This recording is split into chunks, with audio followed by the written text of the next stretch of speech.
नमस्कार विद्यार्थी मित्रों, श्री सहजानंद संकुल बलदाणा में आपनु हार्दिक स्वागत है। આપણે નામાના મૂળ તત્વો ધોરણ 11 માં પ્રકરણ 1 ની ચર્ચા કરી રહ્યા છીએ। હવે એમાં સૌપ્રથમ આપણે હિસાબી પદ્ધતિ વિશે સમજ્યા છીએ, ત્યારબાદ પારિભાષિક શબ્દો આપણે સમજતા થયા છીએ। હવે પારિભાષિક શબ્દોમાં જ આજે આપણે આગળ વધવાનું છે। तो हवे पछीनो जे शब्द है ये छे पड़तर।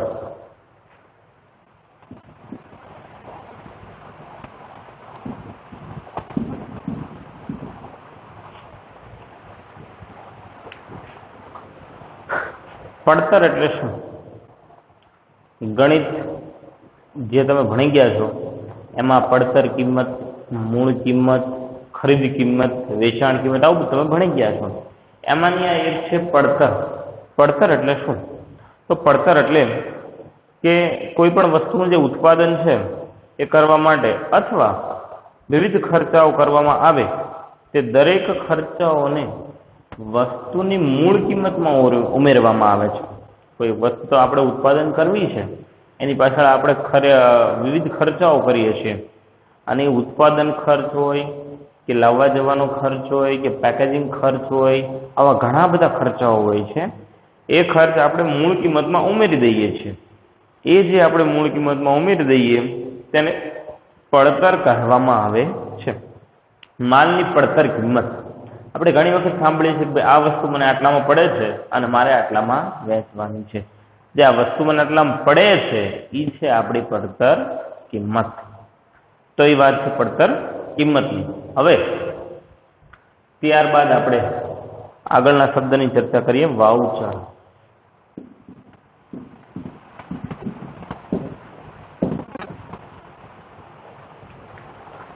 વાઉચર એટલે શું? તો ખૂબ મહત્વનું અને તમને બધાને ખ્યાલ છે આ વાઉચર શું છે, પરંતુ અહીંયા નામાના શબ્દો છે વાઉચર। વાઉચર એટલે બીજું કાંઈ નહીં, સામાન્ય બિલ। वाउचर एटले के बिल के वेपारी अने ग्राहक वच्चे ज्यारे व्यवहारो थाय छे त्यारे नाणांनी चूकवणीना बदलामां वेपारी जे बिल आपे छे तेने वाउचर कहेवामां आवे छे। वाउचर ए धंधाकीय व्यवहारनो लेखित पुरावो छे। आ वाउचर छे। हवे अत्यारे तो बधा अलग अलग वाउचर छे, वाउचर बनता जाए छे। पहला एकदम सादू बिल लेता था। घणी वखत आपणे नाना मोटा वेपारीओने त्यां जईए अने वस्तु लईए पण आपणे बिल लेता नथी। बिल लेवानी आपणे तो आदत होती नथी, परंतु बिल ए लेवुं बहु फरजियात छे।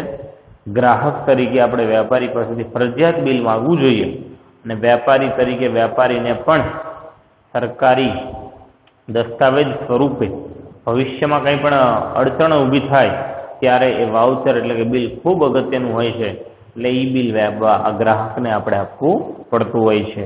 अत्यारे तो जीएसटी वाळा बिल आवी गया छे के भाई जीएसटी एड थईने आपणने रकम आपवामां आवे छे। तो आ वाउचर एटले सामान्य रीते बिल। कोई पण नाना मोटा वेपारीने त्यां जाओ तो वाउचर एटले के बिल मागवानी प्रथा एक राखवी। घणीवार एवुं थाय छे के भाई 2-5 રૂપિયાની पेन लईए ने शुं वाउचर ले, पण वेपारीने एवी जग्याए पण बिल आपवुं फरजियात छे। हाँ, ए वस्तु जुदी छे कि आपणे कोई बिल मागता नथी, परंतु नानामां नानी वस्तु ज्यारे आपणे लईए त्यारे आपणे बिल आपवुं जोईए अने ग्राहक तरीके आपणे बिल मागवुं जोईए। तो आ छे वाउचर एटले के बिल।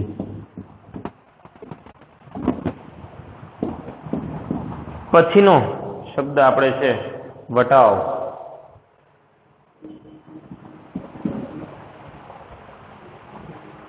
घणी वखत आपणे आ शब्द सांभळ्यो छे कि भाई वटाव कापी दो, मने आटलो वटाव मळ्यो, मने आटલું ડિસ્કાઉન્ટ, જે આપણે ઇંગ્લિશમાં કહીએ છીએ ડિસ્કાઉન્ટ, મને આટલું ડિસ્કાઉન્ટ મળે છે કે ભાઈ સેલ આટલું ડિસ્કાઉન્ટ। મોટા મોટા મોલમાં જઈએ ત્યારે લખેલું હોય કે ભાઈ ડિસ્કાઉન્ટ 20%, 10%।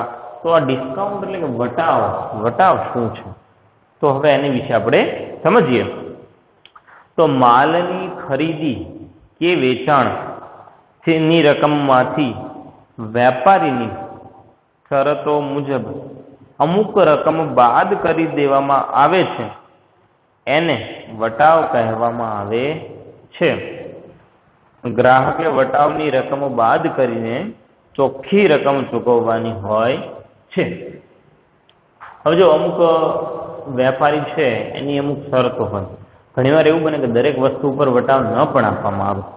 એવું નથી કે ભાઈ દરેક વસ્તુ ઉપર વટાવ આપવો જરૂરી છે, પરંતુ વેપારીને પોતાની શરતોને આધીન રહીને અમુક એ રકમ બાદ કરી દે છે કે ભાઈ ચાલો આજે 20,000 રૂપિયા છે, 20,000 રૂપિયાનો માલ તમે લઈ જાઓ છો, પરંતુ એની ઉપર 500 રૂપિયા કે 1,000 રૂપિયા તમને વટાવ આપું છું, તો એ તમે વટાવ લઈ લ્યો. એટલે ગ્રાહક તરીકે આપણને ફાયદો થાય છે કે ભાઈ ચાલો વટાવ આપણને ફાયદો થયો.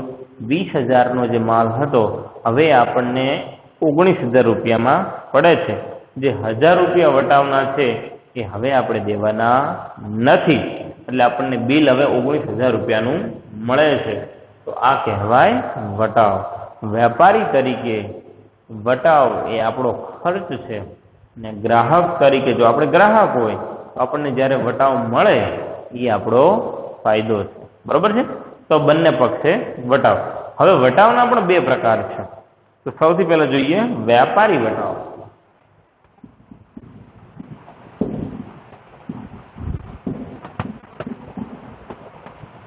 વટાવના મુખ્ય બે પ્રકાર. એમાં આપણે સૌથી પહેલો જોઈએ વેપારી વટાવ. તો વેપારી વટાવ શું છે? તો વેપારી જ્યારે વેચાણ કરે ત્યારે તેના નિયમ મુજબ કુલ કિંમતમાંથી અમુક ટકા રકમ બાદ કરી આપવામાં આવે છે. તેને વેપારી વટાવ કહેવામાં આવે છે. તો આપણે જે સંજ્ઞા વટાવની વ્યાખ્યા એવી છે કે વેપારી વટાવની વ્યાખ્યા છે કે ભાઈ જે આપણી માલની મૂળ કિંમત થાય છે, જે આપણી ખરીદ કિંમત છે, આજે આપણે ગ્રાહક તરીકે કોઈ મોટા વેપારી પાસે જઈએ છીએ, એની પાસેથી આપણે વસ્તુ ખરીદીએ છીએ, તો એ જે મારી ખરીદ કિંમત છે એમાંથી વેપારી પોતાની રીતે શક્ય હોય એટલી રકમ બાદ કરી દે છે અને એ રકમ વેપારી વટાવ કહેવાય છે. અને ત્યારબાદની રકમ આપણે ચૂકવવાની હોય છે. બરોબર છે? તો એ છે વેપારી વટાવ. દરેક વેપારી અમુક 1,000 રૂપિયાનો માલ કે લાખો રૂપિયાનો માલ લઈએ ત્યારે વેપારી વટાવ આપતો જ હોય છે. અને હવે એમાં સૌથી અગત્યની ચર્ચા, વેપારી વટાવની હિસાબી ચોપડે નોંધ કરવામાં આવતી નથી. આ જે વેપારી વટાવ છે એની હિસાબી ચોપડે કોઈ નોંધ કરવામાં આવતી નથી, કારણ કે આ વેપારી વટાવ સામાન્ય દરેક વેપારી આપતા હોય છે, એટલે આની કોઈ હિસાબી ચોપડે નોંધ થતી નથી. આપણે એક ઉદાહરણ લઈને આમાં સમજીશું. હવે અહીંયા હું લખું છું કે ભાઈ રમેશભાઈને 20,000નો માલ 10% વેપારી વટાવ અને 10% રોકડ વટાવે વેચ્યો. બરોબર છે? તો રમેશભાઈ છે એમને આપણે 20,000નો માલ વેપારી વટાવ 10% અને 10% રોકડ વટાવે વેચ્યો. તો હવે આપણે બિલ બનાવવાનું છે. તો 20,000 રૂપિયા સૌથી પહેલા. હવે 10% આપણે વટાવ આપી દીધો છે. 10% છે ના 20,000 રૂપિયાના 10%, તો માઇનસ 10% વેપારી વટાવ એટલે 20,000ના 10% થશે ₹2,000, એટલે 18,000 રૂપિયા થયા. એટલે આપણે એમ કીધું કે હવે અમને 18,000 રૂપિયા આપી દો. આની ચર્ચા આપણે હવે કરીએ. આ શું છે? પણ સૌથી પહેલા આ કે ભાઈ 20,000નો માલ છે, 2,000 વેપારી વટાવ અમે આપ્યો છે 10%, એટલે હવે આપણે રમેશભાઈ પાસેથી કેટલા લેવાના છે? 18,000 રૂપિયા. અને બીજી અગત્યની વાત કે વેપારી વટાવની ચોપડે નોંધ થતી નથી. કે જે વેપારી વટાવ આપ્યો આપણે હિસાબી ચોપડે લખવાનો નથી. તો લખવાનો કયો છે? જે બીજો વટાવ આપવાનો તે, એટલે કે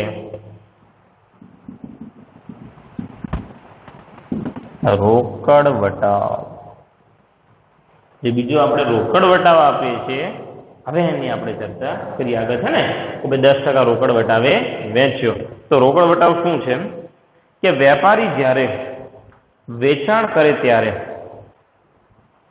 બિલની રકમ ઝડપથી મળી જાય તે હેતુથી ગ્રાહકોને આકર્ષવા માટે કુલ રકમમાંથી જે રકમ કાપી આપે તેને રોકડ વટાવ કહેવામાં આવે છે. કે ભાઈ હવે 18,000 રૂપિયા આપણે રમેશભાઈને લેવાના થયા, એટલે આપણે રમેશભાઈને કહીએ કે જો તમે બધી જ રકમ અત્યારે જ રોકડેથી અથવા ચેક આપો છો તો હું તમને એના ઉપર બીજો 10% રોકડ વટાવ આપીશ. 10% વેપારી વટાવ તો મેં આપ્યો જ છે, પછી કદાચ રમેશભાઈ એમ કે હવે થોડા ઘણા બાકી રાખો ને હું પછી આપી દઈશ એમ, તો આપણે વિચારીએ વેપારી તરીકે કે ભાઈ થોડા ઘણા બાકી તમારે રાખવા, એના કરતાં જો તમે અત્યારે જ અમને બધા પૈસા આપી દો તો બીજા 10% તમને હું આપીશ. એટલે 18,000 છે એના 10% એટલે 1800.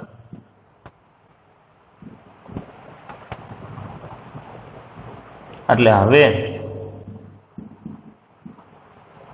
આપણી પાસે 16,200 નું બિલ આવશે અને આ છે 10% રોકડ વટાવ.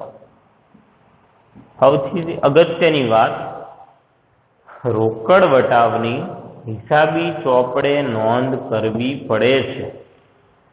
વેપારી વટાવની હિસાબી ચોપડે નોંધ થતી નથી, જ્યારે રોકડ વટાવની હિસાબી ચોપડે નોંધ કરવી પડે છે.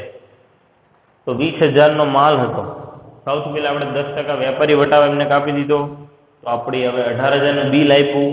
પછી રમેશભાઈ એમ કહે છે કે બાકી રાખો, તો આપણે ફરી પાછો રોકડ વટાવ આપ્યો કે હજી અમે 10% બીજો રોકડ વટાવ આપીએ છીએ. તો હવે 20,000 ઉપર બીજા 10% કરવાના નથી, પરંતુ આ જે 18,000 છે એના 10% એટલે 1,800 રૂપિયા એ મારો રોકડ વટાવ કહેવાય. અને એ જે રોકડ વટાવ છે એ મારે હિસાબી ચોપડાની નોંધ કરવી પડે. અને હવે આપણે રમેશભાઈને 16,200 રૂપિયા બિલ આપ્યું અને એ બિલ આપણને તરત મળી ગયું રોકડા, કે હા ચાલો હવે મને 10% રોકડ વટાવ પણ મળ્યો છે તો હું પૂરેપૂરા પૈસા આપી દઉં. તો આ વાત છે વટાવની, જેમાં વેપારી વટાવ અને રોકડ વટાવ છે.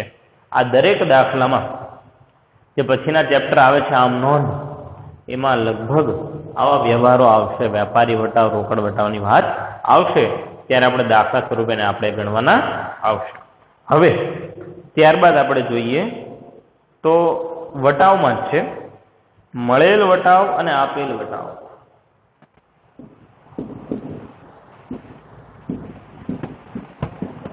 મળેલ વટાવ અને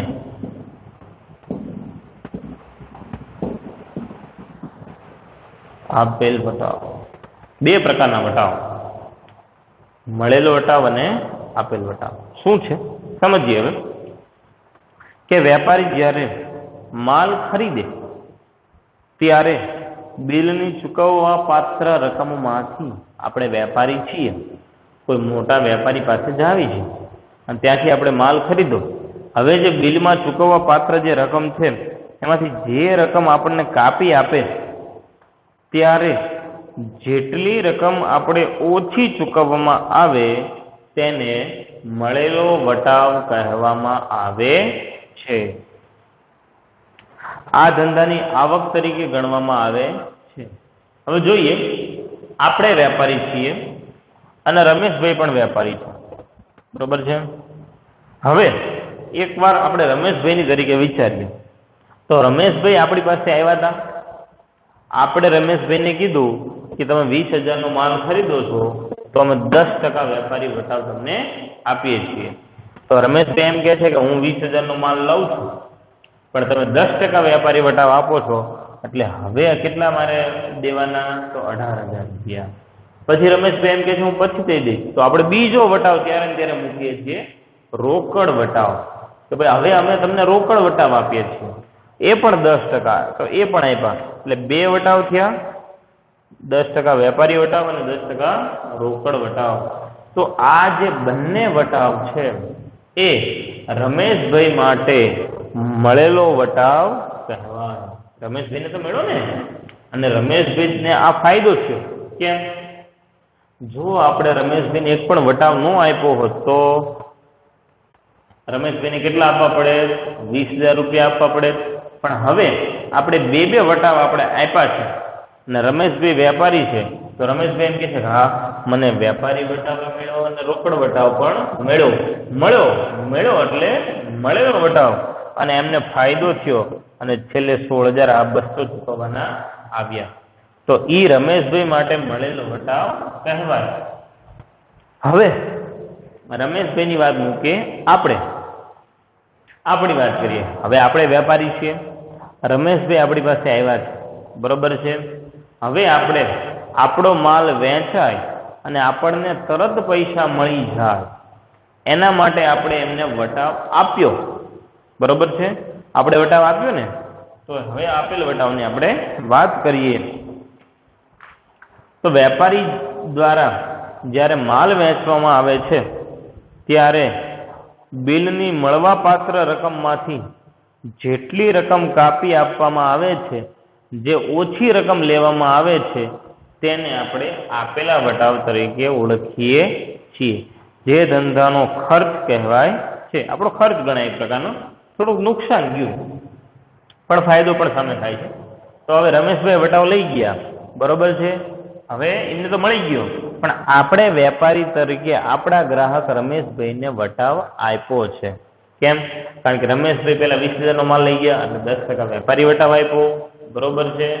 પછી આપણે એમ કીધું કે તમે પૈસા તરત ચૂકવો છો, તો કે હા ના પાડી, એટલે તરત પછી આપણે રોકડ વટાવનો પ્રસ્તાવ મૂક્યો, એમને રોકડ વટાવ લીધો 10%. એટલે જે આપણે બંને વટાવ જે છે, રોકડ અને વેપારી વટાવ, બંને આપણે આપ્યા છે, આપણા ગ્રાહકને આપ્યા છે. તો એ જે આપણે વટાવ આપ્યો છે આપણી માટે શું કહેવાય? આપેલ વટાવ કહેવાય. તો એ વસ્તુ આપેલ વટાવની છે. આ છે મળેલ વટાવ, જે રમેશભાઈ માટે હતો, અને એ જ વ્યવહારમાં આપણે જોયું આપણી માટે આપેલો વટાવ. અને ઘણી વખત એવું પણ બને છે કે આપણે જ્યારે બીજા વેપારી, મોટા વેપારી પાસે જઈએ ત્યારે એ આપણને વટાવ આપતા હોઈએ છીએ. તો આ રીતે સતત આ સાયકલ ચાલતી હોય છે. હવે આપણે આગળ ચર્ચા કરીએ. નવો પારિભાષિક શબ્દ છે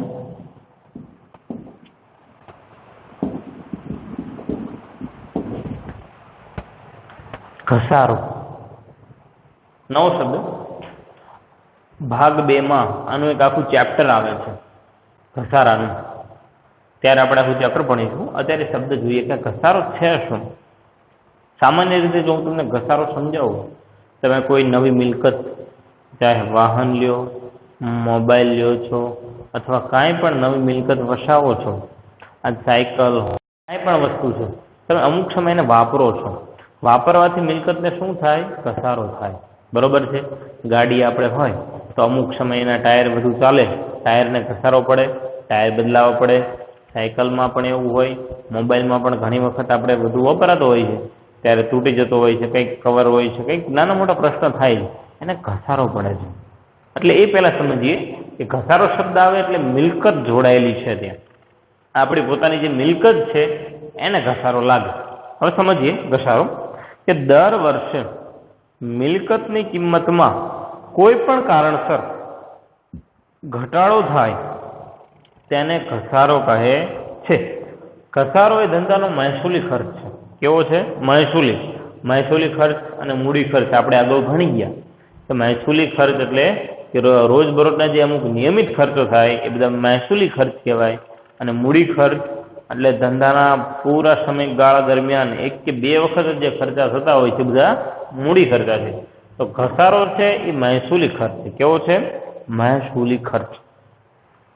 દર મહિને ધારો કે આજ મોટી આપણે જમીન લીધી છે, એની ઉપર આપણે મકાન બનાવ્યું છે, બરોબર છે.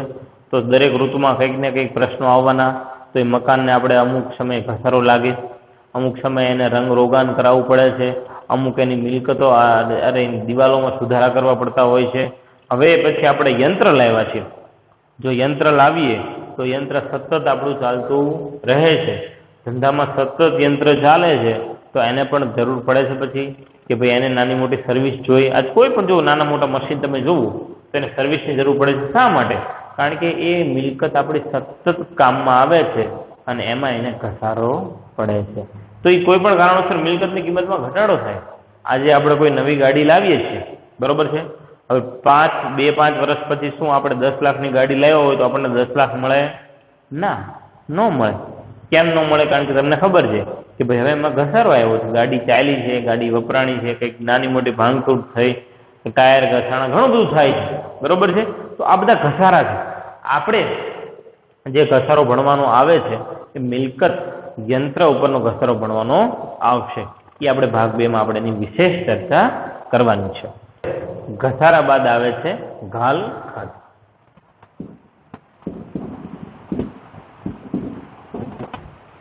નવો શબ્દ છે તમારી માટે, ઘાલ ખાધ. અગાઉ આપણે 1-2 વખત એની નાની ચર્ચા થઈ છે, પણ હવે આવે છે ઘાલ ખાધ. ઘાલ ખાધ એ શું છે? હવે તમે જુઓ એનો ઉદ્ભવ ક્યાંથી થાય. સૌથી પહેલા તો આ પહેલા આપણે 2 શબ્દ ભણી ગયા, ખરીદી અને વેચાણ. વેચાણમાંથી આપણો એક સંબંધ ઉભો થયો હતો દેવાદારનો. આ તમને યાદ હોવું જોઈએ કે ભાઈ જ્યારે આપણે તો વેચાણમાંથી કેમ દેવાદાર ઊભા થયા? તો જો હવે ઘણી વખત આપણી પેઢીએ છે એ ઘણા બધા ગ્રાહકો આવતા હોય છે. હવે એ ગ્રાહકોમાં અમુક ગ્રાહકો એમ કહે છે, ધારો કે રમેશભાઈનું આપણે ઉદાહરણ લીધું તો તરત જ એમને પૈસા આપી દીધા, રોકડેથી વ્યવહાર કર્યો, અથવા ચેકથી વ્યવહાર કરે, અથવા ક્રેડિટ કાર્ડથી, ડેબિટ કાર્ડથી, જેનાથી પણ વ્યવહાર કરે, તરત આપણને પૈસા મળી ગયા એટલે એનો વ્યવહાર પૂરો થઈ ગયો. પરંતુ ઘણી વખત એવું બને છે કે વેચાણ આપણે કરવાનું થાય ત્યારે સામેના ગ્રાહકો એમ કહે છે કે મારી પાસે અત્યારે પૈસા નથી, હું તમને પૈસા પછી આપી દઈશ. એટલે આપણે કહીએ છીએ કે વાંધો નહીં, ચાલો કે ભાઈ તમારી પાસે નથી અત્યારે પૈસા તો પછી આપજો. એટલે ખરીદ વેચાણમાં વેચાણ ઉધાર થયું. ત્યાર પછી સંબંધ કયા ઊભા થાય છે? દેવાદાર અને લેણદારના. આ બધું આપણે શીખી ગયા કે ત્યાર પછી આપણે દેવાદાર અને લેણદારના સંબંધ ઊભા થાય છે. આ દેવાદાર અને લેણદારના સંબંધ ઊભા થાય એટલે હવે આપણે હુંડી લખીએ છીએ, લેણી હુંડી, દેવી હુંડી આવે છે કે ભાઈ અમે તમારી પાસે એટલે પૈસા માંગીએ છીએ, 3 મહિના પછી અમને પૈસા આપી દેજો. એનું આપણે ઉદાહરણ લીધું હતું કે ભાઈ આ રીતે છે. અને હવે પ્રશ્ન ચાલુ થાય છે ઘાલખાધમાં. ત્યાંથી ઘાલખાધ શું છે તો સમજો. હવે તો જ્યારે વેપારીએ કોઈ ગ્રાહકને શાખ પર માલ વેચ્યો હોય ત્યારે ગ્રાહક દેવાદાર ગણાય છે. આટલું તો તમે સમજી ગયા કે આપણે વેપારી તરીકે ગમે એ ગ્રાહકને માલ ઉધાર વેચો, શાખ ઉપર ઉધાર વેચ્યો એટલે આપણો દેવાદાર બને છે. આ ગ્રાહક કોઈ પણ કારણસર ભવિષ્યમાં લેણી રકમ ચૂકવી ન શકે તો તેને ઘાલખાધ કહે છે.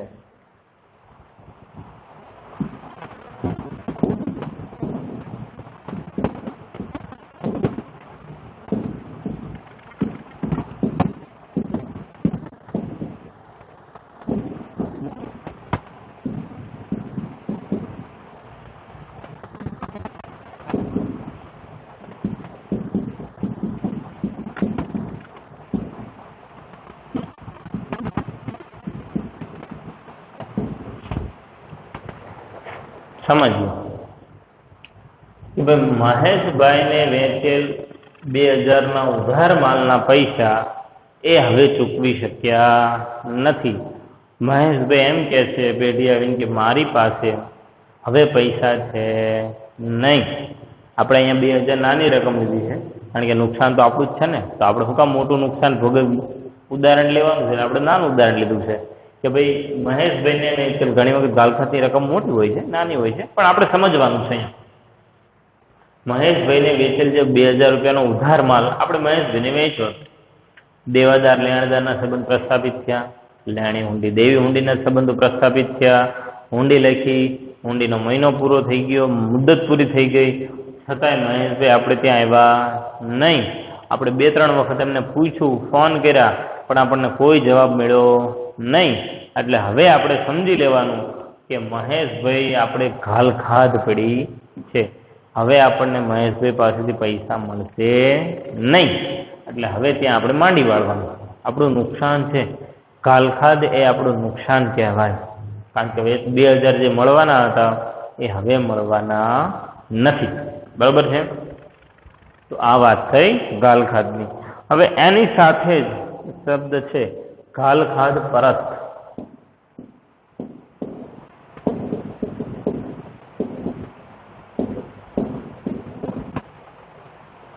તો આમ તમે સમજી શકશો. ઘાલખાદ થઈ ગયા એટલે એની ઉપરથી ઘાલખાદ પરત થોડોક તમને આમ મગજમાં આઈડિયા આવી જશે કે ઘાલખાદ પરત શું છે. તો જો સમજો, ઘાલખાદ પરત એટલે વેપારીએ ગ્રાહકને જે ઉધાર માલ વેચ્યો, ગ્રાહકે પછી ના પાડી કે હવે હું પૈસા આપી શકીશ નહીં, પરંતુ 2-3 વર્ષ બાદ ફરી પાછો તે જ ગ્રાહક મહેશ એમ કહે છે કે ભાઈ ઓલા હું જે પૈસા બાકી છે એ હવે મારે તમને આપવા છે. તો આપણે એમ કહીએ વાહ સરસ, આવો, વેલકમ, તમારું અહીંયા સ્વાગત છે. જો અમારી ઘાલખાદ તમે અમને પાછી આપતા હોય તો આપણે તરત પૈસા લઈ લેવા જોઈએ. તો હવે 2-3 વર્ષ બાદ ગમે ત્યારે મહેશભાઈ આવીને આપણને એમ કહે છે કે આ 2000 રૂપિયા જે મેં નહોતો આપી શક્યો એ હવે તમે લઈ લ્યો. તો એ જે 2000 છે એ આપણી માટે શું છે? ઘાલખાદ પરત છે. આપણી આવક, આપણો ફાયદો છે કે ભાઈ આપણે તો માંડી જ વળી લીધી કે હવે ત્યાંથી આપણને પૈસા મળવાના નથી, પણ આ તો વળી આપણને પૈસા મળી ગયા, એ આપણો ફાયદો કહેવાય. તો એ હવે આપણે ઘાલખાદ પરત તરીકે નોંધવા ના, કે હવે આપણે આપણા હિસાબોમાં લખવાનું કે ઘાલખાદ પરત રૂપિયા 2000. તો આ બે શબ્દ છે, ઘાલખાદ અને ઘાલખાદ પરત. આગળ જોઈએ શબ્દ સદ્ધર.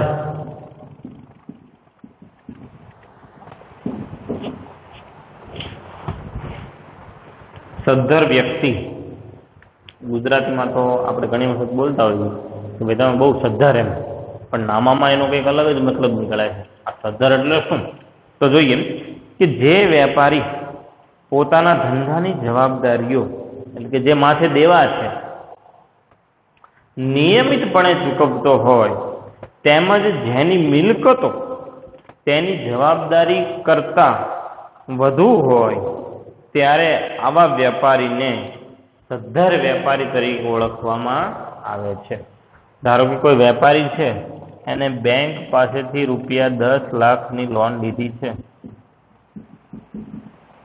એને કીધું કે ભાઈ 5 વર્ષમાં મારે ચૂકવવાના છે. એ ફક્ત 3 વર્ષમાં ચૂકવી દે છે. 5 વર્ષની મુદત હતી, પરંતુ 3 જ વર્ષમાં લોન ચૂકવી દે છે, સમયસર અથવા સમય પહેલા ચૂકવી દે છે. તો આવા બધા વેપારી છે સદ્ધર કહેવાય. તો ભાઈ ના, એમની જ મિલકતની શાખ વધુ છે. અત્યારે તાજેતરનું જ ઉદાહરણ આપણે લઈએ તો રિલાયન્સના માલિક મુકેશભાઈ અંબાણી, એમને કીધેલું કે હું 2021માં મારા રિલાયન્સને સંપૂર્ણ દેવા મુક્ત કરી દઈશ, પરંતુ એમને 2020 જ 1 વર્ષ પહેલા એમને રિલાયન્સને દેવામાંથી મુક્ત કરી દીધી, અને આજ વિશ્વમાં 7મા નંબરના સૌથી ધનાઢ્ય વ્યક્તિ બની ગયા છે. તો એને જે દેવું ચૂકવવાનું હતું એને કરતાં અગાઉ ચૂકવી દીધું, તો એને કેવા કહેવાય? સદ્ધર વેપારી કહેવાય. આજ એમની નેટવર્થ આપણે જોઈએ તો વિશ્વમાં ટોપ 10માં એ લોકો આવી ગયા છે. તો આવા બધા વેપારી સદ્ધર કહેવાય કે જેમને મિલકતો ખૂબ વધુ હોય અને એની સામે એમની જવાબદારી એટલે કે દેવું ખૂબ ઓછું હોય. તો એવા સમયે આવા દરેક વેપારીને આપણે સદ્ધર તરીકે ઓળખીએ છીએ. તો જ્યાં સદ્ધર હોય ત્યાં બીજું કોણ હોય? નાદાર. ત્યાં સદ્ધર વેપારી હોય ત્યાં નાદાર વેપારી પણ જોવા મળે છે. નાદાર વેપારી એટલે શું? તો જે વેપારી કે વ્યક્તિ પોતાની નાણાકીય જવાબદારી નિયમિતપણે ચૂકવતો ન હોય, એટલે કે દેવા ચૂકવવા માટે સક્ષમ ન હોય અને જેની મિલકતો પણ જવાબદારી કરતાં ઓછી હોય, તો આવા વ્યક્તિને નાદાર વ્યક્તિ કહે છે. તો અમુક વેપારી એવા હોય છે કે સતત એમની માથે દેવું વધતું જ જાય છે, વધતું જ જાય છે. વિજયભાઈ માલ્યા લઈ લ્યો, સૌથી એનું સારું ઉદાહરણ. કિંગફિશરના માલિક, દેવ વધતું જ ગયું અને છેલ્લે ઇન્ડિયા છોડીને ભાગી ગયો. આ બધા નાદાર વ્યક્તિ કહેવાય કે એ પોતાનું દેવું ભરી શકે નહીં. જવાબદારી દેવું સતત વધતું જ જાય ને, મિલકતો કોઈ છે જ નહીં. આજે એની જેટલી પણ પ્રોપર્ટી સરકાર કબજે કરી લે, એના પ્લેન કબજે કરી લીધા છે, એની રો હાઉસ ને ફ્લેટ ને બધું જ કબજે કરી લેવી, તો એના પૈસા મળે છે નહીં. તો આવા બધા વ્યક્તિની નાદારમાં આવે કે ભાઈ એમને લોન નથી ચૂકવી શકતા, નથી દેવું ચૂકવી શકતા, બસ ધંધો ખોટમાં ચાલો જાય છે. મુકેશ અંબાણીનું ઉદાહરણ લીધું તો એના જ ભાઈ અનિલ અંબાણી જ છે. અનિલ અંબાણી ભાઈના સતત દેવું વધતું જ જાય છે, મિલકતો એની પાસે ઓછી છે, જવાબદારી વધતી જાય છે. તો આવા સમયમાં આ બધા જે વ્યક્તિ છે એ નાદાર વ્યક્તિ તરીકે ઓળખાય છે. આમ તો વેપારી નાદાર કહેવાય, ગમે ત્યારે નાદારી જાહેર કરે અને એની સાથે કોઈ વ્યવહાર કરવા પણ રાજી થાય નહીં. પછી આગળ ઉધાર જમા. હવે જે આ ઉધાર જમા છે ને, એ આની પછીનું જે બીજું ચેપ્ટર છે એની માટે બહુ જ અગત્યના શબ્દો છે, ઉધાર જમા. કારણ કે હવે આપણે નામાના નિયમો સમજવાના છે. ખાતા મુજબ નિયમો બધા છે. ઉધાર જમાના નિયમો છે, 3 ખાતા આવશે, બીજા ચેપ્ટરમાં આવશે, એ આપણે સમજવાના છે. તો અહીંયા આપણે સમજીએ પહેલા ઉધાર જમા.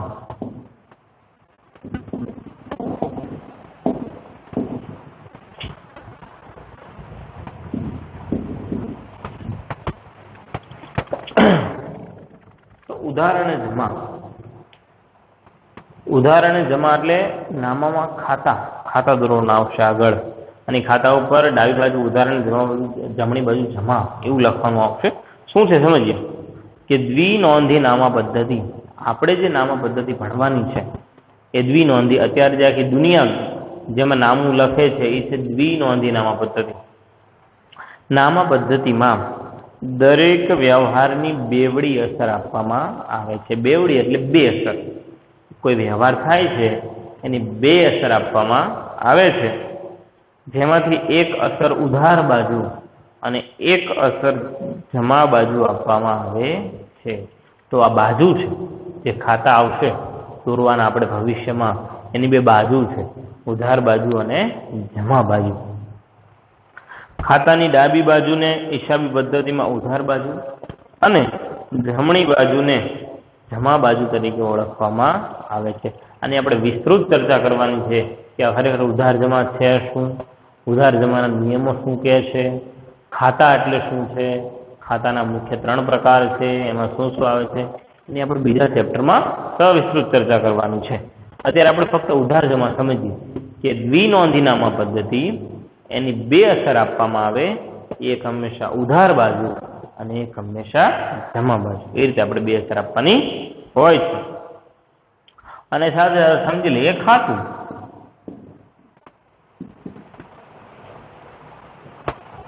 ખાતું એટલે શું? તો ખાતું એટલે અમુક ચોક્કસ સમય માટે વ્યક્તિ માલ મિલકત ઉપજ ખર્ચ અંગેની લેવડ દેવડના વ્યવહારો હિસાબી ચોપડામાં એક જ સ્થાને નોંધાય અને વ્યવહારોનો સારાંશ જાણી શકાય, તેને ખાતું કહેવામાં આવે છે. ખાતાની ઉધાર અને જમા બંને બાજુ નિયમો મુજબ વ્યવહારોની અસરો આપવામાં આવતી હોય છે. ખાતાના 3 પ્રકારના અહીંયા ઉલ્લેખ થયા છે, એ આપણે જે આગળ ભણવાના છે. સૌથી પહેલું જે છે એ છે વ્યક્તિ ખાતું. નંબર 2 ઉપર આવે છે માલ મિલકત ખાતું અને 3 ઉપર આવે છે ઉપજ ખર્ચ ખાતું. તો આ 3 ખાતામાં ધંધામાં રોજબરોજ જે પણ વ્યવહારો નોંધાય છે એ વ્યવહારોને યોગ્ય જગ્યાએ ખાતા બનાવીને એની બંને બાજુ, ડાબી બાજુ ઉધાર અને જમણી બાજુ જમા, નિયમો અનુસાર જે અસર આપવામાં આવે છે એ બધા અહીંયા ખાતા સ્વરૂપે ઓળખાય છે. છેલ્લા બંને જે શબ્દો છે એ બીજા ચેપ્ટરના પાયા તરીકે છે. હવે અહીંયા આપણે પારિભાષિક શબ્દ પૂરા કરીએ છીએ. ચોપડીમાં ક્રમ વધુ આપ્યા છે, પણ અહીંયા મેં 28 સુધી એટલે પહોંચ્યો છું કે ભાઈ જૂના જે અમુક શબ્દો હતા, આગળના શબ્દો ચોપડીમાં અલગ અલગ ટાયર હતા, પણ આપણે એક જ ક્રમમાં લીધા હતા, એટલે આપણે થોડો ક્રમ ઓછો થયો છે. બાકી દરેક પારિભાષિક શબ્દ આપણે સમજી ચૂક્યા છીએ. હવે પારિભાષિક શબ્દ સમજ્યા બાદ હવે જે આપણે સમજવાનું છે છેલ્લા 1-2 પોઈન્ટ છે હવે આ ચેપ્ટરના, એ છે હિસાબી પદ્ધતિના પ્રકારો.